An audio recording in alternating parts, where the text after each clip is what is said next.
Brew and Ink is now syndicated on SeriousWriter.com. See them at SeriousWriter.com for resources, articles, videos, topical classes, and now a podcast, the Brew and Ink Podcast, because we're syndicated on SeriousWriter.com.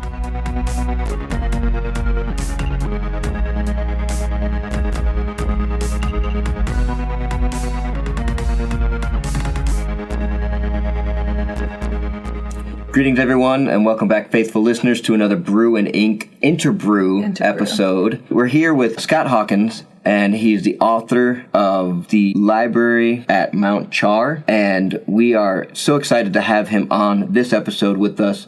We're going to be asking him some questions about his writing styles and kind of how he became a writer, and also about his books and any projects that he may have coming up. So we just want to invite you guys to listen to this interview with Scott Hawkins. I just want to start out by getting you to tell us about yourself. Okay. So, Scott Hawkins. I have written one novel, The Library at Mount Char, and I guess 4 or maybe 5 technical books, depending on how you count it. I always wanted to be a writer, but it's a long journey. I think I got my first rejection slip in it was around the time Ronald Reagan got shot, which is going to date me a little bit. Yeah, no kidding. I won't tell you. I think I probably wasn't even born then, but... I know. Yeah, it was Twilight Zone magazine, I think, which was it ran for about 2 years back in the early 80s, and I was like, wow, this is the best. I love the little kind of spooky stories, and it was about like you would expect from Twilight Zone magazine. And they said they would pay. It was I think 5 cents a word or something like that. And I was like, wow, that's more money to make mowing lawns. So I figured I'd send in a story. Yeah. How hard could it be, right? A couple hundred words. And I think it was almost exactly 30 years later that I sold my first novel. Wow. Yeah, so, it was a long road. And along the way, people sometimes ask whether the technical books were done for the love of it or how'd I get into that? And my background is in computer science, and there was... So it was good for my career, but it wasn't anything I was doing for the love of it. Writing a technical book is exactly like writing 30 term papers in a row. Oh, yeah. Not very fun. Yeah. It was a good experience, but nothing you do for fun. But it was, I got through the publication process and saw my book in Barnes & Noble and all that. It was exciting. That's cool. That's awesome. So this is your first novel also that you've ever written, or this is the first novel published? Okay. First one published. No, this was my 4th and a half written novel, I guess. I did 3 complete ones and a half of one that kind of got dropped. But it was the first one ever got published. I think the third one was fairly close, but it didn't quite make it. Is that hard for you to let go of a story that maybe you like? That's something I think I really struggle with when I have an idea that I think is so good, or I write a story that I love, but then I don't get very good responses. I'm deeply offended by that. I really don't get offended. It hurts. It's never fun when you put your baby out there and people don't like it. But it's not not every book is for everybody, and there's that's just the game. It's difficult. And I actually have been struggling with the follow-up to Mount Char. I did about a half of not a half. I did a couple of chapters that we looked at that we showed around to my agent and editor and beta readers, and everybody hated it. Oh, gosh. So, wow. Yeah. I was like, well, I figured I'd cross the finish line. I've gotten Mount Char, and it did reasonably well, is doing reasonably well. And I figured, well, here I am. I'm a writer now, and I can, so I put out, like I said, I was hoping and expecting that everyone would like this follow-up, and really nobody did. And look, actually, that was about 2 years ago, and I actually looked back at it the other day, and I'm like, yeah, they're right. This really wasn't very good. So, well, it's kind of hard when you have such a great novel. You just drop the mic, right? And then you have to come back and try to follow it up. But I did read something that you were going to name it The Library at the... What was it? Bologna Sandwich or something like that? What was Mount Sandwich? The Library at Mount Sandwich. That was so funny to me. I thought it was just a ridiculous title. That was actually kind of what the novel grew around, was the ridiculous title. I had been involved in workshops where they would just give you like a writing prompt that was just something, ridiculous out of left field. So this was one I was like, okay, well, that's the dumbest thing I can think of. Let's see what we can do with that. So I wrote a novel around the library at Mount Sandwich. And that was in fact submitted under was that title, and we were actually like pretty close to publication before they were like, no, I don't think we can. Let's come up with something else. So how did you get from Mount Sandwich to Mount Char? Oh gosh, I don't remember. We kicked around, I don't know, half a dozen other titles. I mean, they kind of asked me for ideas and what do you guys think of this, and ran it through, because there's a whole marketing thing around it, and they wanted something they could, work with. And the thinking was, and I actually agree with this, that Mount Sandwich sounds a little too cutesy for the tone of the book. True. That's very true. It does start off with a girl covered in blood. Yeah. Right. Yeah. So, I mean, you don't want to, and even to this day, I get like people, they're thinking they're getting like Harry Potter or something, because the Magic Academy and the Magic Library, and it's really not. It's very far from, it's like nothing I've ever read. I mean, even like after I finished, I went on Goodreads and I was just like, okay, I need to know what other people think because I really cannot describe this book. And I think that's why it stands out so much because it is like so unique. I mean, the story, everything about it, there's all these little things that sort of pull in, like mythology, some science stuff that I couldn't understand about quantum theory or whatever. I made lots of it up. Don't worry too much. But it's so fascinating. And, I read everybody else's reviews and I was like, wow, everybody else seems to have this similar, like, what just happened to me, like, feeling. So great job. I mean, I have like 500 of those, in the reviews. This is the weirdest thing I've ever read. Thank you. Yes. But that's the thing. It's like, it sticks with you. It's, as a reader, especially, it sticks with me. I mean, originality is hard to master. I am absolutely thrilled that you think so. Yep. Awesome. Now, so, when you got this to publication, was it a finished manuscript or was it something that you were just throwing around on proposal, or were you still? It was done. I mean, well, we did a lot of editing afterwards, but what I submitted to them was a complete manuscript that had been through at least one major round of revision with like my beta readers. Yeah.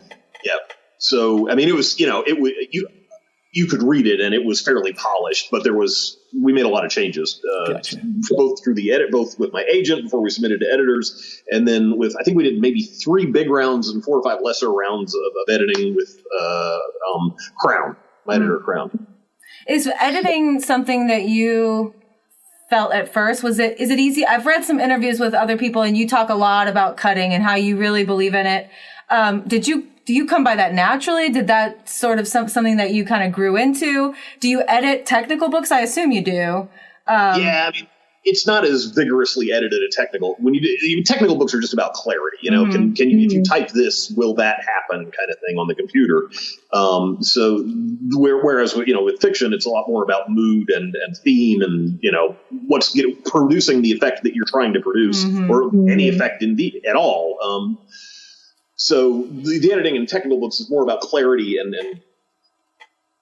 reproducibility. Fiction, totally different ballpark. I'm sorry. The original question was, how did I come by? Like I've read a lot about you saying how it's easy for you to edit. So I just was curious if that's something you have always been pretty good at doing, or if that's something you had to kind of like work your way into. Yeah, I'm pretty ruthless about cutting. Yeah. That I had to work my way into. Yeah. So I'd say Mount Char was my 4th book. And I would say I probably threw out, it was published maybe at 125,000 words. And I probably threw out 250,000 ish. Wow. I mean, no joke. I had 80,000 words of chapter 2. I had probably 10 different versions, completely different approaches, different characters. 80, that's a full novel. You can publish that. Yeah. Wow. So, and I finally get the one. So anyway, I finally got what I was happy with after, I don't know, I think it was, no joke, I think it was about a year. I worked on just chapter 2. Mm-hmm. Once that got it, everything else kind of fell into place. But no, I did not come to that naturally. It was more just kind of training yourself to see what's working and what isn't, and trust your instinct. If you've got that little voice in the back of your head saying this isn't quite right, it's not. Try again. Go do something else for a while and come back. And then come back and you're like, okay, it needs to be cut. Now, you're having a chapter 2 that's 80,000 words. Is that something that was developed from like an outline that you had, or are you just kind of going at whatever kind of comes to you in the moment? Like, are you a strict outliner and then that's how it grew really big, or was it? Now, I don't really do outline. A lot of people do, and I have my first book. I tried doing an outline. The first one I wrote, unpublished, and it really just didn't work for me. What I noticed was happening was I would do. You've got, let's say, 10 chapters plotted out, and I'm on like Wednesday. I'm working on chapter 3, and I'm thinking in the back of my head, chapter 4 sounds much more interesting. That's the one that my head is on. Let me jump into that. Yeah, right. So and then by the time you get to chapter 4, you're back thinking about like chapter 8 or chapter 3 or whatever. And so it just didn't work for me. A lot of people do it, and I think have great success with it. And I think it's probably a lot quicker way to produce, a lot more efficient way to produce. But for whatever reason, to preserve the fun, I just do whatever I'm thinking about that day. And then like at the end, I'll go back and do like a chronological rewrite, and then kind of straighten it out for continuity and stuff like that. That actually continuity is if you're going to try this, be very careful about continuity, because it's really easy to get confusing. That was a big complaint with books. My second and third book was that nobody could tell what was going on because I kept jumping around while I was writing it. So you have to be. One of the things I had to address was being very, very, very explicit about time and place in scenes. It wasn't like it was just, moving naturally between scenes. I had to anchor it very carefully and very methodically at the beginning of each scene. Anyway. Yeah, I find it's, the way, with all the complex things that go on in that book, I was really impressed with how really comprehensive it was and how I didn't really seem to get lost, even especially with all the different characters. I was really amazed because usually in a novel that has more than maybe 5 characters, it can be really confusing. It can draw away from the story. You're trying to like figure out who's doing what. So, I mean, I never had a moment where I was confused about what was going on. I was maybe whoa, I can't believe this is going on, but I was never confused. So, I mean, that was really impressive that you were able to, of course, not all the characters are super active all the time, but they're there. And it's I remember when I first read the description of David, I think he's standing on a hill, maybe in the very beginning. I was like, man, that is so original and so unique that I could literally see it in my mind's eye. So I want to meet that guy. I mean, it's so cool to me. Sure I do. Yeah. Well, I don't want to meet him, but maybe from afar. Yeah. Right. So great job on that. Cause it's very few novels that I've ever read that had that many characters that I didn't just get this is so much dialogue. Yeah, looking back on it, that was a little bit nuts. That was an awfully ambitious thing, but I was just, like I said, it was my 4th book, and at that point, I really wasn't honestly thinking all that much about publication. It's just I like doing it, so I was just let's throw this guy in there. Let's see how that goes. But I did things like you try to give a little visual detail, so that the tutu was great. I mean, absolutely. That around the tutu, you know who that is immediately. You don't have to from some stranger that you've never seen before in the book sees him from afar, guy in a tutu, and he's talking about David. So that was little stuff like that. Anyway. And I actually felt sorry for David. I mean, to be honest with you, there were times when I was I had a little, so almost all the characters, even though they weren't the people I want to hang out with and have dinner with on a Sunday night, I had a soft spot for most of them because they were kind of thrown into this scenario where they just kind of had to make choices. And some of them weren't that great, but they were trying to survive, and maybe they thought they were the choice that they needed to make for what was right or what was, and of course, Stephen's whole Buddhism take on the way he's making decisions and stuff. I had a soft spot for them. So, I mean, I think you did a good job of not just making them one-dimensional or even sometimes they were more than 3-dimensional. So I'm really happy to hear you say that. Thank you. You're welcome. It was great. I want to know more about like how you got the idea for the book, and then also talk about the language. I did have to look up some of those terms. What's it called? The Sapir Whorf. Yeah. Yeah, I had to look that up. I was like, I don't know what that is. But I have studied languages, and I do know that I was interested about something I read in one of your interviews about how people who speak other languages could think of things that we think of as normal as magical. That I picked up on that. So like, say you went to the Amazon and you were talking about a telephone, which to us is super normal. They might think it's like demonic, or how like in the 1800s people thought photographs like stole your soul or whatever. Yeah. So talk to me about that, and maybe how that idea wove itself into the library at Mount Char, or maybe just how that idea helped you decide how to decide on the theme for the book. So I think I read an article, I want to say it was Scientific American, but I couldn't give you like a site or anything. This was in like the mid 90s, about these guys and you may have, I think I've talked about this in another Q&A or something. These guys in the Brazilian rainforest who were displaced by, they were putting in like a plantation or a sugarcane farm or something like that. So these guys who had been living essentially a Stone Age existence. I mean, they were hunter-gatherers, and they, had no access to technology.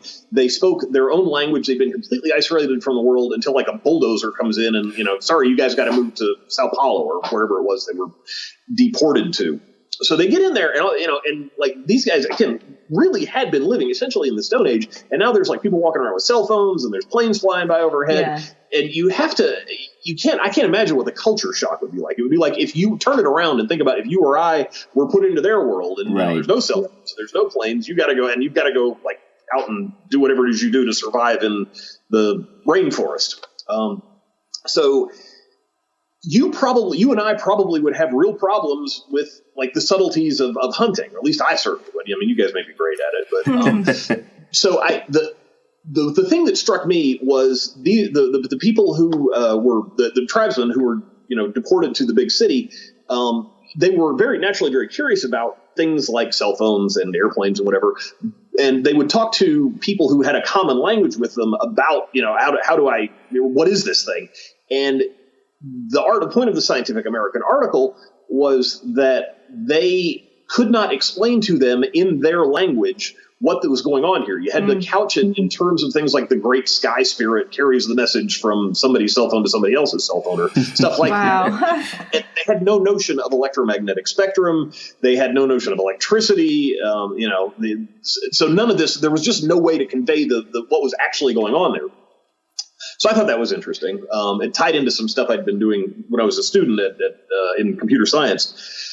And I thought it might be kind of fun to flip it on its head. So the book, as originally conceived, was about taking these tribesmen, and maybe they've got ways of thinking about the world. I mean, they're not dumb. They've been surviving like jaguars and whatever in the wilderness for their entire lives. Maybe they've got ways of thinking about the world that were at least as valid as ours, but, just didn't have any bearing on modern life. So anyway, I kind of ran with the fantasy angle on that maybe there's a guy who was born in the Stone Age, and he had this way of thinking about nature because of his language that was very valid and enabled him to do things that looked a lot to you and I like magic.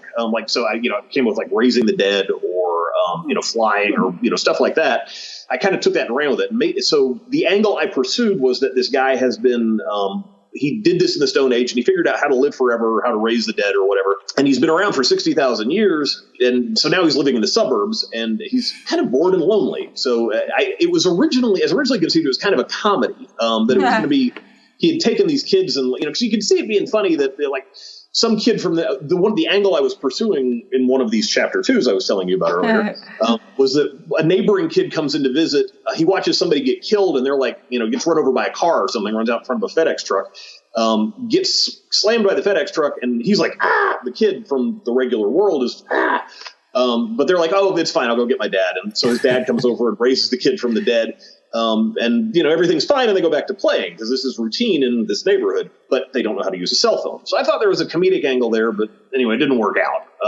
That's so I love the fascinating. idea of flipping a perspective on its head. I love that. You needed a bad guy and stuff like that. But I thought the basic idea was kind of fun that there were, because I think at some point in the book, Carolyn actually doesn't know how to use a cell phone or wasn't very good with one. So you mean the FedEx truck driver wasn't the bad guy? Well, I mean, he could have been. Honestly, in 80,000 words, he probably was at some point. Yeah, I loved when you described Carolyn's outfit too. I love the whole these people are living in the world, but they're so clueless almost of Right. what's socially acceptable and what even is social acceptance, right? So it's interesting to hear you talk about the origins of the idea because it's so different from the finished product, but not at the same time, Well, yeah, and you can see the little germ of the idea in there. But so, kind of my process is I'll just write the random chapters at first, and then I'll figure out how to string them together later and try to come up with a narrative around it that kind of makes sense. So, in this one, it was Steve going, not to get too spoilery, but there was a guy at one point in the book who goes out for a jog and gets attacked by a bunch of dogs. And that actually happened to me. I was just couldn't think of anything else to write one day. Well, I didn't get attacked, but I was jogging through this kind of suburban-y neighborhood, and there was a pack of wild dogs that lived in the woods. It was a kind of a rural. It was Rome, Georgia. It was, and people would go to dump off their dogs in this patch of forest, and they'd apparently all banded together and become a pack. Wow. And it was kind of known. But so I was out there jogging one day, and they I guess I was through their territory or something. And they took offense. So I had the experience of being chased by feral dogs through the suburbs, and it was it made an impression. Super scary. Perfect material for writing. So tell me about the lion. Where did the lions come in? Was that something that just came out? I loved them, and I was not okay when spoiler alert, right. when the big lion, expires. Yeah. I can't even say it. I was not happy about that. I closed the book, I put it down, and I was like, nope, that did not just happen. So I'm glad they didn't both go. Yeah. Oh, it was tough. It really was. Well, the thing is, so I watch a lot of dark and scary movies, and the only one I've never been able to finish was there was this. I forget what it's called. It was set in Brazil. It was White something, and it was about all these stray dogs on the streets of Brazil. And I don't know how it ended because I couldn't. People were just dumping off there. It was just I can't watch it. Yeah, I mean, I cried during The Lion, the Witch, and the Wardrobe when he's on the slab. I mean, I cannot do animal and I've read a lot of the interviews, and some of the people say, "Oh, I can't believe all the dogs, getting hurt and dying." I that didn't affect me as much as the lion. Yeah, and the fact that he stayed there, he was I guess trying to protect his their escape daughter, right? Yeah.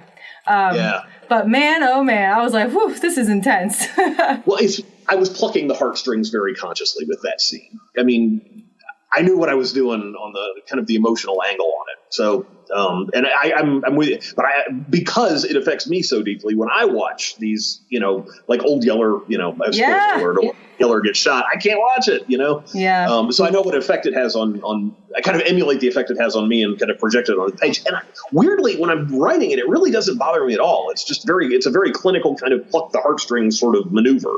I understand that. I mean, but trust me, it was really good, but I was just like, oh my gosh. So I wanted to ask you, when you were telling me, or when you were just talking about the way you write scenes, and then you put them together, I really like that.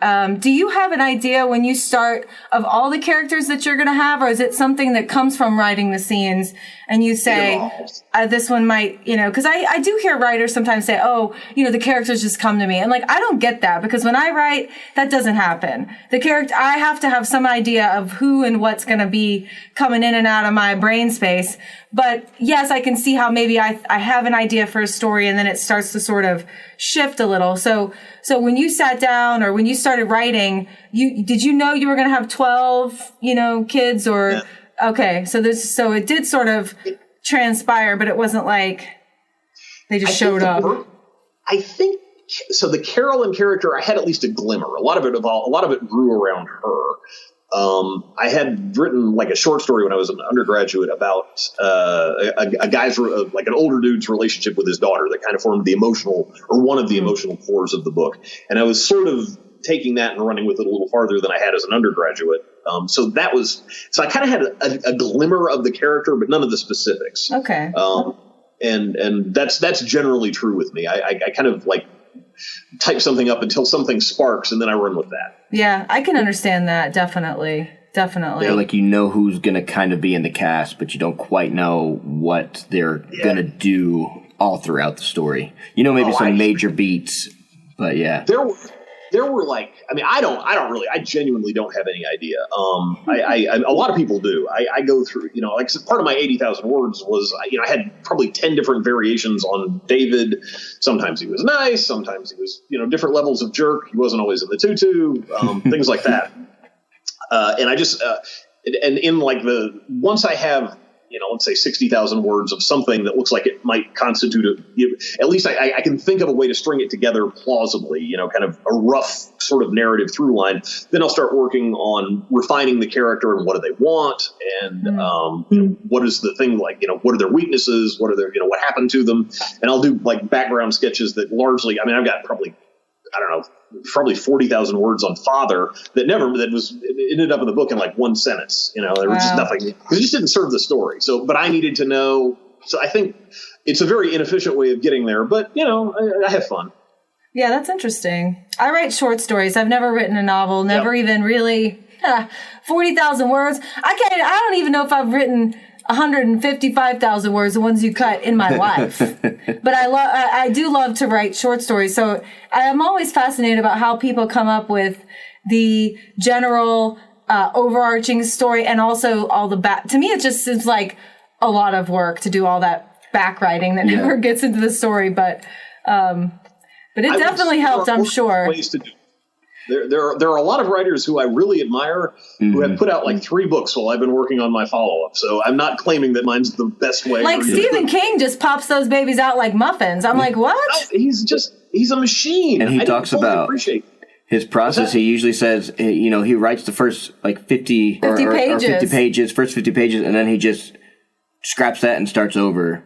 And so, I haven't heard that. I've heard a lot of Stephen King interviews. I've not heard that. I believe you. I hadn't heard that before. Yeah, I think he says sometimes he'll write a lot and then he'll decide, the story starts here. And so I don't know if he scraps all those pages or if they make it somewhere else. But man, that guy, that must be all he does is write. Yeah, and like his daily word count is something like, I think he said 2,500 words or something. I am lucky if I can get 1,000. Yeah, that's a big. 1,200 is a big day for me. Wow. Stephen King. So do you have a designated time and place that you write, or is it something like when the time when the spirit hits? Is singing. Yeah, I do. I definitely do. I work Mount Char. It kind of depends on my work schedule, like my day job schedule. Mount Char was written almost exclusively between 3 a.m. and 6 a.m. Wow. Well, I don't do that anymore. My job situation has shifted. And I'm now typically about 6 to 8, but when I get off work I write for 2 hours. Wow. 2.5. And that's every day? I take a day off about every 2 weeks. Wow. Awesome. And that's even if you're not working on something active. Do you just write anything, or do you only do that when you're actively writing something? Well, I was, since I've been working on Mount Char, which is, I guess, going on for 5 or 6 years now. Wow. Since I started working on Mount Char, that was part of the thing with Mount Char was I wanted to get really disciplined about it. I was going to do it every day. And in fact, I did. And it probably did help. And I've been doing it ever since then. So, although a lot of it gets scrapped, I am in fact working on something pretty much every day. Yeah. That's awesome. Virtually all of it gets scrapped, actually. So what did you do to celebrate when you published? Did you have any idea that it was going to be as popular as it was? There were some positive inklings. I went to a writers' con. I can't remember, it was one of the Atlanta Writers Conferences did a pitch thing down at the Westin in like 2011. And I pitched to, I think, 5 agents, and they all said they wanted to see it. It wasn't quite ready yet, but and I was like, well, that's good. So that was positive, and I'd done like some, beta reader feedback and that kind of thing. I'm like, yeah, this is pretty good. I don't have a whole lot for you. So, by and large, people were positive, but you don't really want to break out the champagne until you have a signed contract. So right. I was trying, because I had like on my third book, I came pretty close. I think I had a positive feedback from a lot of agents. And one guy I even talked to I had a couple people say, well, this won't do, but I don't think I can sell this, but send me your next book. And that's a big deal. And one guy even went so far as to giving like a phone conversation. So that was exciting. But he was very careful to say up front that he wasn't going to represent me. He just wanted to, see where I was in the process and, kind of get an established early, rapport or whatever. So I went off for 2 years and did another book. I was hopeful, but, after 30 years, confident would not be the word I would pick. Right.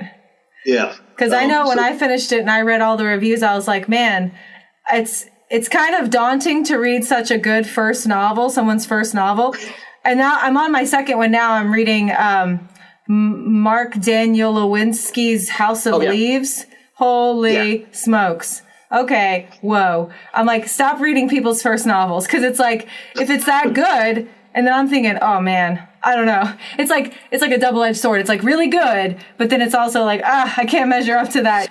But I read so many reviews and like they were all positive. I mean, even the ones that were like, I don't know what just happened, they were still like positive. So I am really, I didn't know, and I was really happy when it got out there and started getting some love. It really was a pleasant surprise. I've been working in about 30 years. You've been working in a vacuum with, people I knew would read it, and that was, and I appreciated it, and they were very patient.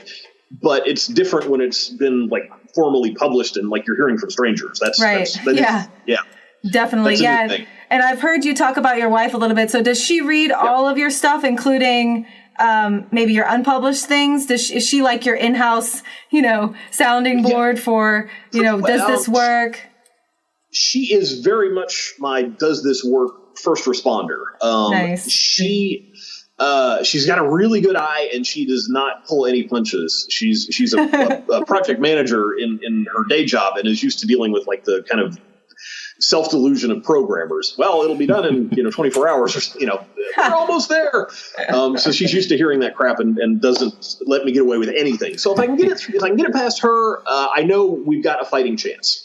And she was, okay, actually.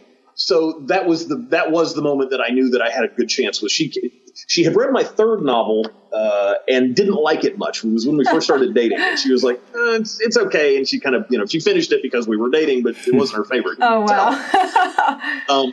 So I gave her this one to read when it was. I don't give it to her until it's ready. Until I'm going to start reading it, start showing it around. So she read this one. She's like, she comes back and she's really surprised. She's like, oh yeah, this is actually, it's pretty good. And she was pleasantly surprised. So that was probably my first legitimate clue. That's awesome. Yeah.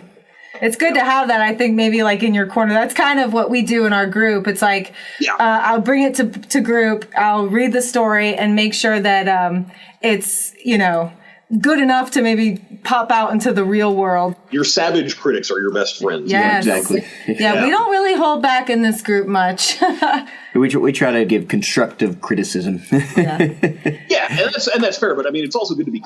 I'm one of those. I don't know about you guys, but I'm one of those people like can say, "Well, this is good," but I don't really hear anything after the but. I need like in your face brutality, basically. Yeah. And it definitely helps develop a thick skin. I know that. It's definitely good to have people that care about you, but also will tell you the truth. So yeah, you're talking about Goodreads. Some of the people on Goodreads, they straight up hate me. I mean, it'd be like I killed their baby. So it's good preparation for having somebody on Goodreads really not like your book. Well, sometimes it's the people that are reading your book on the beta readers and your first readers that end up being most offended by the edits and stuff that you have to go through and cutting stuff out, because it's like, oh, but what about that character I really loved and you didn't even get him in the book? Oh wow. Yeah.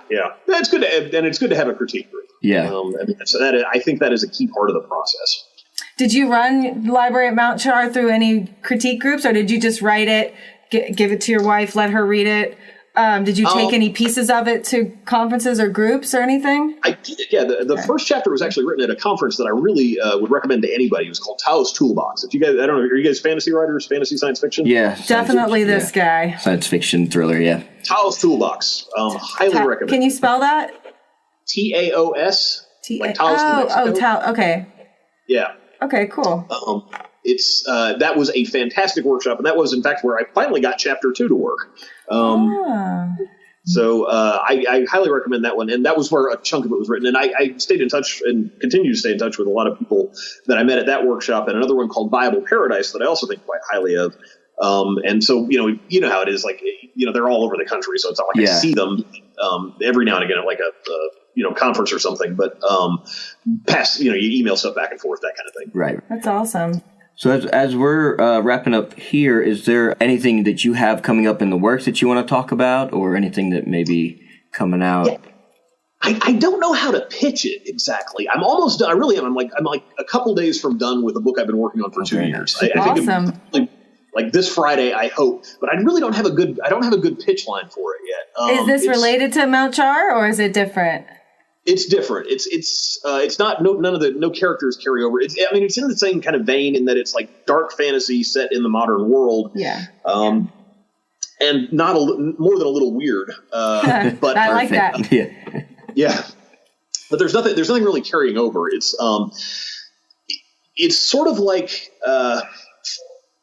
if you can imagine a really dark noir detective version of Scooby-Doo, like just a bitter, hardcore, grizzled combat veteran, like the old noir detectives were like Nick Hammer. They were all like, they've been like hardened killers in World War II, and they've come back and they're like, too mean for the police force. That kind of Scooby-Doo, investigating The Exorcist. Interesting. Wow. So it's got like, I'm playing with the theory here is, everybody has their own sort of mythology that they grew up with. Like Frankenstein was originally the modern Prometheus, and the kind of whatever it is, Frankenstein, the modern Prometheus, was because it resonated with the culture of the day, because everybody had like classical educations and everybody. We grew up with Scooby-Doo. If you want something to resonate with a modern reader, and you see that a lot with superhero movies, they're like deconstructing the superhero, and it's certainly gotten its share of movie time and that kind of thing. Yeah. And I think superheroes have been hit about as I couldn't think of anything interesting new to say about them. Right. But I do feel the same principle could be applied to some of the other Saturday morning stuff like Scooby-Doo. So anyway, I'm taking a whack at that. And I'm trying to do without any trademark violations, which is why I'm sort of struggling with a log line here. Yeah. Anyway, so that's kind of it. And so by Friday, it should be complete for submission to your agent, or submission to my wife. That's what I was going to say. That was my next question. Has that agent read it yet? Right. Yeah, she's right upstairs. Awesome. That's awesome. No, nobody has read a word of it. Well, I take that back. My literary agent read, I think, 4 chapters of it back in June or thereabouts. So it's not but no one has read the whole thing other than me. So we'll see. It's nerve-wracking. Yeah. It is going to be finished though. This one's almost done. That's awesome. Yeah, I bet you're really excited. You're like, come on, Friday, I want to be done. Well, yes. I mean, it'll be nice. It'll be a nice milestone. But what do you do? It's like you've got this whole world in your head, and then you got to go out and like go back to the square one and come up with something else. It's come back to reality. Oh gosh, no. I've heard people actually grieve when they finish a book. Because it's like, wait a second, like I guess the only thing I can really compare it to maybe is like giving birth, because when you give birth to a child, like it's always there. It's not as close to you. It's always out there in the world, but then you start longing for another one. That's why people have more. But that's interesting. So have you seen that? You seen those houses in like Australia where they like carve like a hotel into the wall of a sandstone cliff or something? That's what it feels like to me. It's like you start out and there's nothing there, and you're out there with your little pick and shovel, and then finally you throw a party in the hotel that you've carved into the rock, right? See whether people come. And you have to kind of move on to another rock. Yeah, interesting. I like that. I like that analogy. Inviting people in to party in your world. Yeah. And you're like, okay, well, I guess I got to think of another one now. I definitely enjoyed partying in the library. I did. I definitely did. And so I really appreciate you just sticking with us today and letting us work out all the technical kinks. I'm happy to talk with you, and I think most people probably would be. I'm very pleased and gratified that you guys were interested. So thanks for asking. Absolutely, and I look forward to hearing about the new book once it goes through your in-house agent and your out of your house agents, and I look forward to seeing that. So thank you. I'll see you guys get a copy. Excellent. Awesome. It was definitely a pleasure for us to talk with you, Scott. And thanks for being on our show, on our podcast with us, and any events that you have coming up in the Atlanta area that you're going to, book signings or anything. I'm doing a thing in LaGrange College on Banned Books Week for the libraries down there on the 25th. Is it a conference or like a talk or something, or? I've never done it before, but it's for Banned Books Week for the library. So I think libraries across the nation, and this is at LaGrange College, have a program talking about why banning books is bad, and they guest speak. So banned books, BANNED. Yes. Okay. Yeah, they used to ban the series of unfortunate events from school libraries. You could not check those out. Yeah. What's it, Lemony Snicket or whatever? Yeah. Well, again, thank you so much, and I appreciate you taking the time and on this Sunday afternoon. Yeah. Absolutely. My pleasure. So everyone, that was Scott Hawkins. Check him out on his Goodreads page. We'll have the link in our description below. And as always, raise a glass to inspiration. And raise a glass to you, Scott. Thank you so much. Yeah. Thank you. All right. We'll talk soon. All right. Talk with you. All right. Bye. Bye now.